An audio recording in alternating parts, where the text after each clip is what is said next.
Hey, welcome to my channel. My name's Carter. I love talking about movies, horror movies, superheroes, and comic books. Speaking of horror movies, my second most anticipated movie of the entire year just came out on Friday, which of course is Alien Romulus. And of course, it's written and directed by Fede Alvarez, also has a writing credit from Rodo Sayegas, and also has cinematography by Galo Alvarez. It stars Kaylee Spaney and David Johnson. Before I get started, have you guys seen Alien Romulus? If so, what did you think about it? Where does it fall in your Alien ranking? And keep an eye out for my Alien movies ranked video coming very, very soon. And I know I'm a little late to review this, so I won't beat around the bush or try and keep you in suspense. I'm going to dive right into the positives. Far and away, my favorite thing about this film was just how good it looked. Alvarez was very vocal in all the interviews before the film came out and showed a bunch of behind-the-scenes videos by using practical effects. There's some great videos on his Instagram of a face hugger, like remote control, and also of the xenomorph robot animatronic that they built.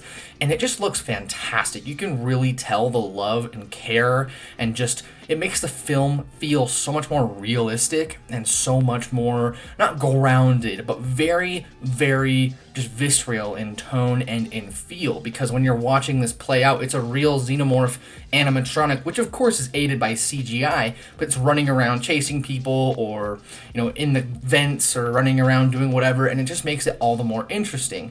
And that really adds to a lot of the tension. Because think about a movie where maybe like Alien versus Predator or some of the older Alien films where the aliens were CGI, maybe in Alien Covenant, like the CGI neomorph running around in the field. As much as I enjoy Alien Covenant, it can take you out of the tension a little bit. You don't have that issue whatsoever because it's a real robot running around and it just looks flawless in all the close-ups, in any long shots, wide shots. It just looks fantastic as the xenomorph is running around or as the face huggers are running around, whether there's one of them, a million of them, and it just really adds to the tension of the sequences. This film is really gorgeous as well. Alvarez and Alvarez do a great job of just framing all of their shots really, really nicely, and of course the set design, practical effects, every makeup artist really just needs to be thanked for this.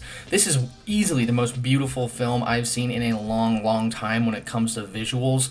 There's visuals in the last act of the film that just look flawless when it comes to spacecraft or when it comes to different planets. I love how they introduce the mining planet at the beginning. It brings a very different feel to the Alien universe as far as films, and I just think that Alvarez did an absolute banger job of framing every shot like a painting, of framing every different little thing. All the lighting looks fantastic. There's a lot of low light in here, and yet there's a bunch of scenes where they're in the hallway and the lights are flickering up and down, and it just looks and feels a lot like the original Alien from Ridley Scott, which is the highest compliment I can give. I just rewatched that last week, and far and away is it the most gorgeous film in the entire Alien franchise. I mean, along with Prometheus. Prometheus looks really freaking good as well. The sound design and score are impeccable on top of that.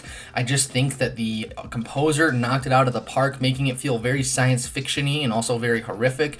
There's a scene in here which features like a xenomorph emerging, and the score is just so tense and gnarly that it really reminded me a lot of Fede Alvarez's Evil Dead from 2013 in the best ways possible. I'm not the biggest fan of that film, but when like the heavy metal stuff kicks in and you just get a bunch of really great visceral sequences, kind of reminded me of that. There's not like heavy metal in this film, but it gave me the same similar vibe and feel. I also think that the editing and pacing are great as well. The original Alien has a lot of shots that just hang on for so long, so you can really get a lot of just tension built up. You can see a lot of the beauty, a lot of the hard work put into the sets. I think Alvarez does a great job of doing that as well, and it's also paced really, really nicely. At no point does the film really drag. The first little bit sets up the characters, and then you get introduced to the space station, and then of course chaos ensues. I don't want to spoil anything whatsoever, but it's very but it's paced in a really nice way where the film just flies by. The performances as well by Kaylee Spaney and David Johnson are especially great.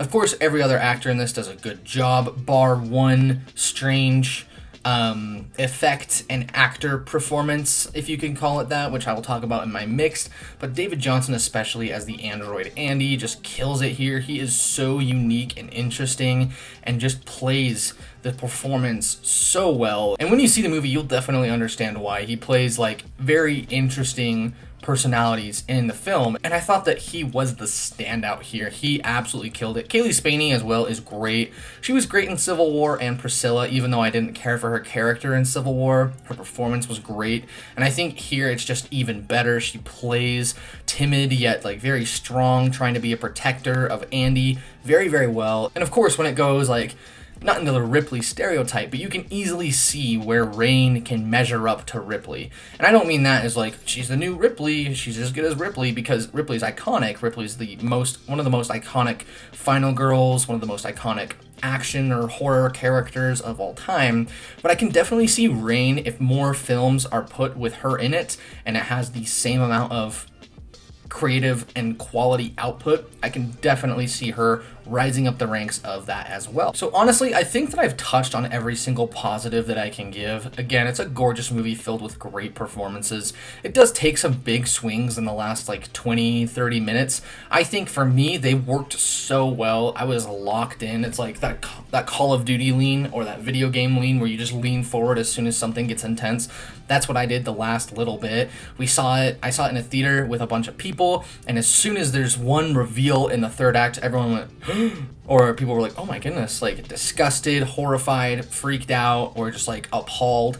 And I really loved that. And there's a great jump scare in here that just is one for the ages, in my opinion, one of the best of all time. Between this and Oddity, we have got some incredible jump scares this year. So honestly, as a horror fan, I'm completely satisfied. It had me on the edge of my seat. Very tense sequences with fantastic set pieces, and I just can't praise this film enough, honestly. My second favorite of the year, if not, I mean, it's right up there with Deadpool Wolverine with being my favorite. I know a lot of people are really harping on this movie for a lot of different things, like callbacks. So getting into my mixed, I will say there's maybe one or two callbacks here that I don't think worked, especially just the CGI that they did, because it just meshes so badly and so poorly with the practical effects that they have running throughout the film. And when you have a CGI effect like that, it just stands out like a sore thumb. And I understand why they went the way they did. I mean, if you've seen any review, it mentions the actor or the character in the film that's a tie to another film within the franchise. For me, I understand why they did it. I get why they did it. And I think that in theory, in practice, it could work, but the execution wasn't quite there. They should have just went the Halloween Kills route of doing a different actor with makeup and, you know, maybe some voice modulation, which they do pretty well within the film. But just kind of seeing it was a little awkward. It was a little stunted. If you've seen the film, you know exactly what I mean. And it just didn't quite work for me. And also on top of that, there's like 2 lines here, maybe a few callbacks that didn't quite work for me, but that's like really small, minute nitpicks. I mean, compared to how much I love and adore the film, how tense it is and how scary it can be at times, how great it makes the face huggers, I'm completely satisfied with this film, if I'm being honest. So overall, Alien Romulus was a fantastic time. As someone who's a fan of the franchise, I mean, 2 of my favorite movies of all time are the original Alien and Aliens, and I enjoyed quite a few of the other films. I'm very satisfied with this movie. Easily, probably my 3rd favorite Alien film, and I'm gonna give it like a 9.5 out of 10. I absolutely love this film. It totally worked for me, and I can't recommend it enough. Well guys, thank you so much for the support. That's pretty much it for me. I'm so close to 600 subscribers, which is crazy. Yeah, it's been so much fun. I love doing this. So thank you very much, and have a great rest of your day.